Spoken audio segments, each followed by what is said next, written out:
ರೇಣುಕಾಸ್ವಾಮಿ ಕೊಲೆ ಪ್ರಕರಣದಲ್ಲಿ ಪೊಲೀಸರು ಇಂಚಿಂಚು ಮಾಹಿತಿಯನ್ನು ಕೂಡ ಕಲೆ ಹಾಕುವಂತ ಕೆಲಸವನ್ನ ಮಾಡ್ತಿದ್ದಾರೆ. ಅದರ ಜೊತೆಗೆ ಠಾಣೆಗೆ ಶಾಮಿಯಾನ ಹಾಕೊಳ್ಳೋದು, ಜೊತೆಗೆ ಮುಖ್ಯಧಾರವನ್ನೇ ಬಂದ್ ಮಾಡುವಂಥದ್ದು, ಇದು ಎಲ್ಲೋ ಒಂದ್ ಕಡೆಗೆ ಅಂದ್ರೆ ಕರ್ನಾಟಕ ಅಂದ್ರೆ ಪೊಲೀಸರ ಒಂದು ದಕ್ಷ ಕೆಲಸಕ್ಕೆ ಹೆಸರುವಾಸಿಯಾದಂತಹ ರಾಜ್ಯ. ಈ ರಾಜ್ಯದಲ್ಲಿ ಸ್ಟೇಷನ್ಗೆ ಶಾಮಿಯಾನ ಹಾಕೊಂಡು ಆರೋಪಿಗಳಿಗೆ ರಾಜ್ಯಾತಿಥ್ಯ ಕೊಡ್ತಿರುವಂತಹ ವಿಚಾರ ಏನಿದೆ, ಇದು ನಾಚಿಕೆಗೇಡಿನ ಸಂಗತಿ ಅನ್ನುವಂಥದ್ದನ್ನ ಸಾರ್ವಜನಿಕರು ಮಾತಾಡ್ಕೊಳ್ತಾ ಇದ್ದಾರೆ. ನಿಜಕ್ಕೂ ಕೂಡ ಅಂದ್ರೆ ಇಲ್ಲಿ ಪ್ರಮುಖವಾದಂತಹ ಅಂಶ ಅಂದ್ರೆ 144 ಸೆಕ್ಷನ್ ಜಾರಿ ಮಾಡೋದಕ್ಕೆ ಪ್ರಮುಖವಾದಂತಹ ಅಂಶ ಅಂದ್ರೆ ದರ್ಶನ್ ಅಭಿಮಾನಿಗಳು ಠಾಣೆಯ ಮುಂಭಾಗದಲ್ಲಿ ಜಮಾವಣೆಗೊಳ್ತಾರೆ. ಇದರಿಂದ ಬರುವಂತಹ ಹಿರಿಯ ಅಧಿಕಾರಿಗಳಿಗೆ ಮುಜುಗರ ಆಗತ್ತೆ ಅನ್ನುವಂತ ಕಾರಣಕ್ಕೆ, ಯಾಕಂದ್ರೆ ಹಿರಿಯ ಅಧಿಕಾರಿಗಳು ಠಾಣೆಗೆ ಭೇಟಿಯನ್ನು ಕೊಟ್ಟಂತ ಸಂದರ್ಭದಲ್ಲಿ ಆರೋಪಿ ಪರವಾಗಿ ಜೈಕಾರ ಸಂದೇಶ್ ಲಾಂಡ್ರಿ ಬಿಸ್ನೆಸ್ ಮೂಲಕ ತಿಂಗಳಿಗೆ 1 ಲಕ್ಷದವರೆಗೆ ಗಳಿಸ್ತಿದ್ದಾರೆ.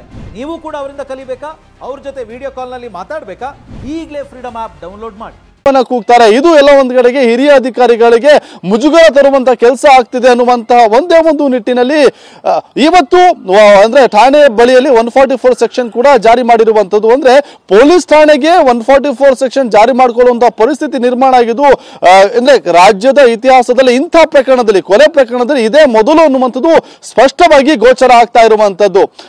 ಅದರ ಜೊತೆಗೆ ಇಲ್ಲಿ ಗಮನಿಸಬಹುದು, ಪ್ರಮುಖವಾಗಿ ಶಾಮಿಯಾನವನ್ನ ಒಂದ್ ಕಡೆ ಹಾಕೊಂಡಿದ್ದಾರೆ. ಶಾಮಿಯಾನದ ಜೊತೆಗೆ 144 ಸೆಕ್ಷನ್ ಜಾರಿ ಆಗಿದ್ರು ಕೂಡ ಇಲ್ಲಿ ಅದರ ಪ್ರಮುಖವಾಗಿ ಹೆಚ್ಚಿನ ಸಂಖ್ಯೆಯಲ್ಲಿ ಹಿರಿಯ ನಾಗರಿಕರು ಇಲ್ಲಿ ಬೆಳಿಗ್ಗೆ ಎದ್ದ ತಕ್ಷಣ ವಾಯು ವಿಹಾರಕ್ಕೆ ಬರ್ತಾರೆ. ವಾಯು ವಿಹಾರಕ್ಕೆ ಬರುವಂತ ಸಂದರ್ಭದಲ್ಲಿ ಅವರಿಗೆ ತೊಂದರೆ ಕೊಡುವಂತ ಕೆಲಸ ಕೂಡ ಇಲ್ಲಿ ಆಗ್ತಾ ಇರುವಂತದ್ದು. ಹಾಗಾಗಿ ನಮ್ಗೆ ಯಾಕೆ ತೊಂದರೆ ಕೊಡ್ತಿದ್ರ ಅನ್ನುವಂತ ಪ್ರಶ್ನೆಯನ್ನ ಇಲ್ಲಿರುವಂತಹ ಸಾರ್ವಜನಿಕರು ಕೂಡ ಮಾಡ್ತಿರುವಂತದ್ದು ಗಮನಿಸಬಹುದು. 144 ಸೆಕ್ಷನ್ ಜಾರಿ ಆಗಿದ್ರು ಕೂಡ ಇಲ್ಲಿ ಸಾರ್ವಜನಿಕರು ಡೋಂಟ್ ಕೇರ್ ಅಂತ ಇರುವಂತದ್ದು. ಅಂದ್ರೆ ನಾವು ದಿನನಿತ್ಯ ಕೂಡ ಇಲ್ಲಿ ವಾಕಿಂಗ್ ಮಾಡೋರು ನಮ್ಗೆ ಯಾಕೆ ಈ ರೀತಿಯಾಗಿ ಹಿಂಸೆ ಕೊಡ್ತಿದ್ದೀರಾ ಅನ್ನುವಂತ ಪ್ರಶ್ನೆಯನ್ನ ಸಾರ್ವಜನಿಕರು ಒಂದು ಕಡೆ ಮಾಡ್ತಾ ಇದ್ರೆ, ರಾಜ್ಯದಲ್ಲಿ ಇವಾಗ ಚರ್ಚೆ ಆಗ್ತಿರುವಂತಹ ಎರಡು ವಿಚಾರಗಳಂದ್ರೆ, ಒಂದು ನಟ ದರ್ಶನ್ ಸೇರಿ 13 ಜನರ ಬಂಧನ, ಅದರ ಜೊತೆಗೆ ಪೊಲೀಸ್ ಸ್ಟೇಷನ್ಗೆ ಶಾಮಿಯಾನ ಹಾಕೊಂಡು 144 ಸೆಕ್ಷನ್ ಜಾರಿ ಮಾಡಿರುವಂತದ್ದು. ಹಾಗಾಗಿ ಅವರ ಅಭಿಮಾನಿಗಳು ಹತ್ರ ಬಂದ್ರೆ ಅವರನ್ನ ದೂರ ಕಳಿಸುವಂತ ಕೆಲಸವನ್ನ ಮಾಡಬೇಕು.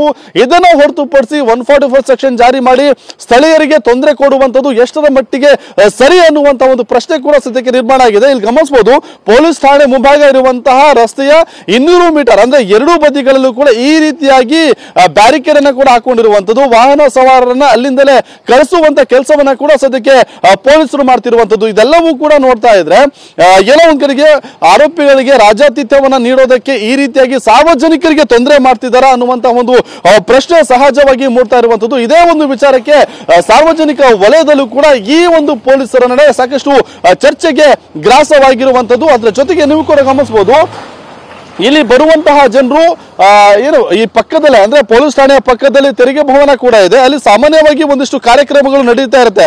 ಅದೇ ಒಂದು ಹಿನ್ನೆಲೆಯಲ್ಲಿ ಆ ಕಾರ್ಯಕ್ರಮ ಏನಾದ್ರು ಪೊಲೀಸ್ ಸ್ಟೇಷನ್ಗೆ ಶಿಫ್ಟ್ ಆಗಿದೆಯಾ ಅನ್ನುವಂತ ಪ್ರಶ್ನೆಯನ್ನ ಕೂಡ ಇಲ್ಲಿ ಮಾಡ್ತಾ ಇರುವಂತದ್ದು.